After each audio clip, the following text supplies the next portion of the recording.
நீங்க உங்க லைஃப்ல எவ்வளவோ ஹாரர் படம் பார்த்திருப்பீங்க.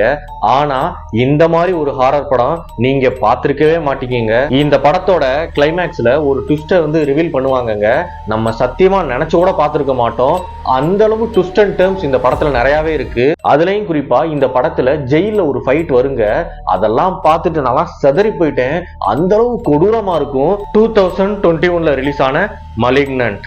இந்த படத்தோட ஒன்லைன் ஸ்டோரி என்னன்னா, இந்த படத்தோட ஹீரோயின் பேரு மேடிசன். இவங்களுடைய ஹஸ்பண்ட் இவங்களை ரொம்பவே அபியூஸ் பண்றாருங்க.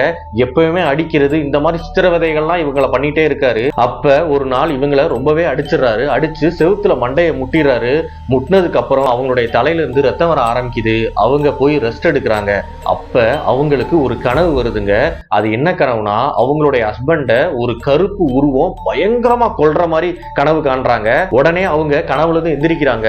எந்திரிச்சு கீழே போய் பார்க்கும்போது தான் தெரியுது அது உண்மையாவே நடந்திருக்கு அப்படின்னு. அதே மாதிரி இவங்களுக்கு ரேண்டமா நிறைய கனவு வருதுங்க. அந்த கனவுல வர்ற கருப்பு உருவம் எல்லாரையும் பயங்கரமா கொல்ற மாதிரியே கனவுகள் நிறைய வருது. அது உண்மையாவே நடக்குதுங்க. அப்ப இவங்க அவங்களுடைய வளர்ப்பு தாயிட்ட போயிட்டு கேக்குறாங்க, எனக்கு சின்ன வயசுல ஏதாவது இந்த மாதிரி நடந்திருக்கா அப்படின்னு. அதுக்கு அந்த வளர்ப்பு தாய் ஒரு டேபை எடுத்து இந்த வீடியோவை பாருமா அப்படின்னு காமிக்கிறாங்க. அப்ப நம்மளுடைய ஹீரோயின் கேப்ரியல் அப்படிங்கிறவங்கள்ட்ட தனியா பேசுற மாதிரியே அந்த வீடியோல இருக்கு. யார் இந்த கேப்ரியல்? இந்த கேப்ரியலுக்கும் இந்த கொலைக்கும் என்ன சம்பந்தம் இருக்கு அப்படிங்கறதா இந்த படத்தோட மொத்த கதையங்க. இந்த படம் அமேசான் பிரைம்லயும் இருக்கு, தமிழ் டப்லயும் இருக்குங்க. இந்த படத்தை மட்டும் நீங்க பார்த்ததுக்கு அப்புறம் சத்தியமா உங்க பின் தலையை தொட்டு தொட்டு பாப்பீங்க. ஏதாச்சும் இருக்கா அப்படின்னு அந்த அளவு இம்பாக்ட் இந்த படம் நமக்கு பண்ணிரும்.